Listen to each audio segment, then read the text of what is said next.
Welcome to This Explainer. As an economic policy analyst looking at Ireland right now, I've got to tell you, we're navigating a truly complex reality.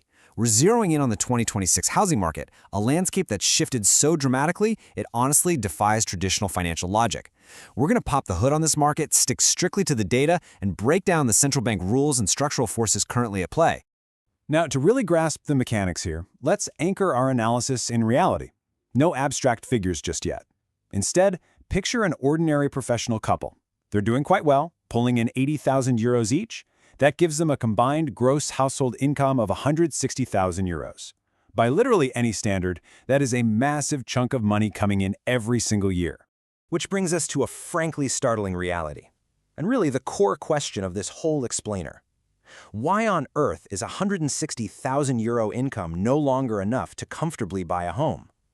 10 years ago, that salary was your golden ticket to the property ladder. It guaranteed you a place.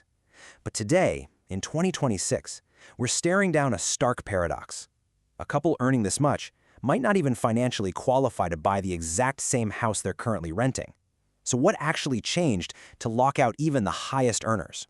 Let's dive right into Section 1, Central Bank Lending Rules and the Macroprudential Ceiling. Okay, to figure out why our couple is stuck, we need to look past their personal bank accounts and examine the macroeconomic limits running the Irish property market. The first big pillar is the loan-to-income, or LTI limit, set by the Central Bank of Ireland.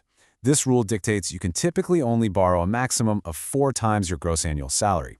So let's do the math for our couple.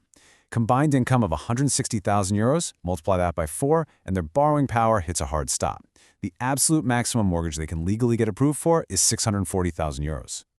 Now you might be sitting there thinking, surely 640,000 pounds is plenty of money to buy a house. And honestly, it should be. But here is where geographic reality bites. In current market conditions, especially across Dublin and the surrounding commuter counties where the bulk of the jobs actually are, 640,000 pounds hits a brick wall incredibly fast. Family homes in these high-demand spots are frequently pricing way beyond this strict borrowing cap, instantly locking our high-earning couple out of the very neighborhoods they work in. But the LTI is only half of the regulatory puzzle. You've also got the loan-to-value, or LTV, limit. This one requires first-time buyers to front at least a 10% cash deposit, meaning you can only borrow up to 90% of the property's value. Now, it's vital we look at this objectively. These rules came in after the 2008 crash, and they've actually been incredibly successful at preventing a new housing bubble fueled by reckless credit. But in today's inflated market, they've inadvertently created a rigid, totally unforgiving ceiling for ordinary, responsible buyers. Which leads us to Section 2, the hidden deposit mountain and the true cost of entry.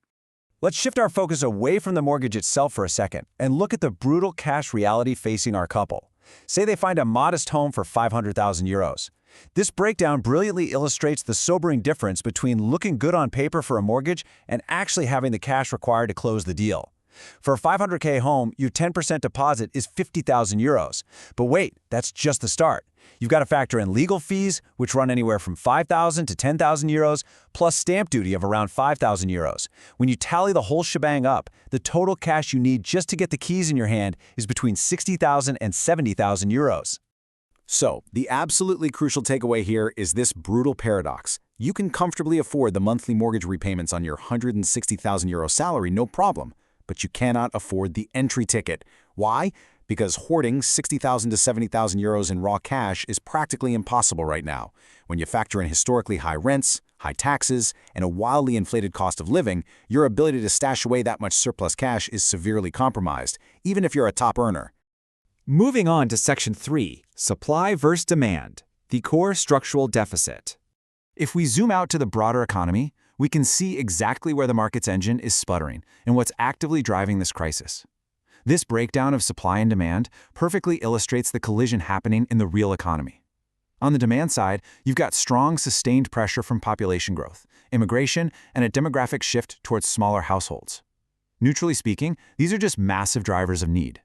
On the supply side, though, the response is completely bottlenecked by systemic planning delays, sky-high construction costs, and chronic labor shortages.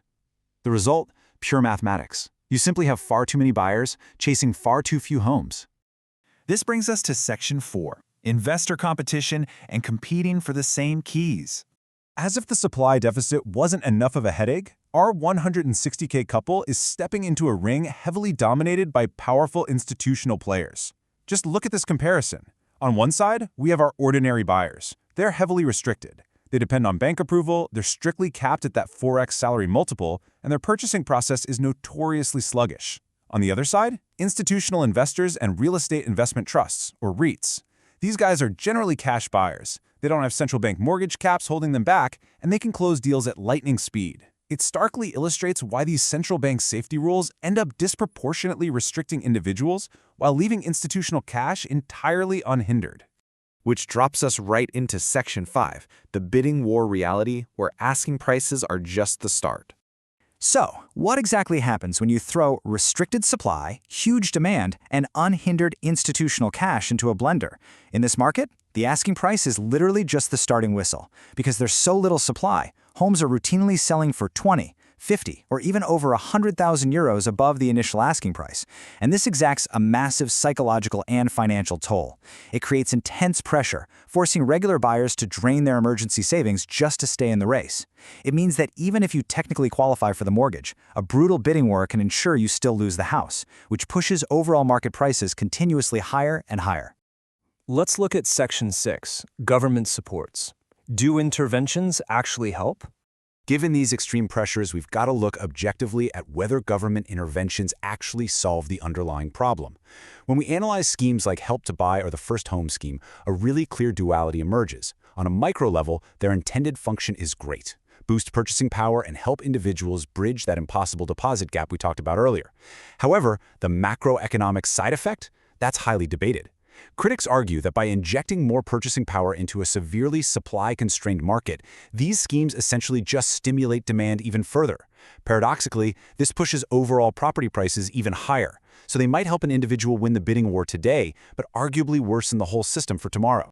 Let's weave all these threads together.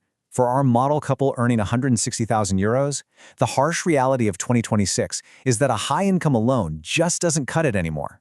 The purchasing power of a really strong salary has been completely neutralized by borrowing caps, massive cash deposit requirements, skyrocketing prices, and institutional competition.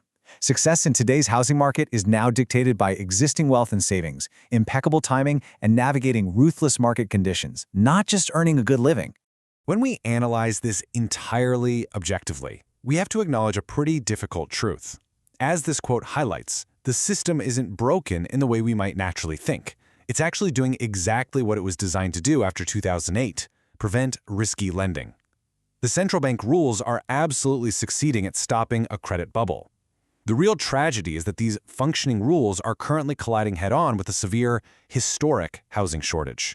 Which leaves us with the human element of this whole macroeconomic equation. Buying a home in Ireland right now isn't just hard, it's structurally difficult by design. I want to pass the question over to you. Are you trying to buy right now? What is your biggest obstacle? Is it scraping together that deposit, surviving the bidding wars, or hitting the ceiling on those borrowing caps? Let us know down in the comments. And if you found this explainer helpful in untangling the realities of the market, make sure to subscribe for more deep dives into Ireland's housing crisis. Thanks so much for joining me to figure this out.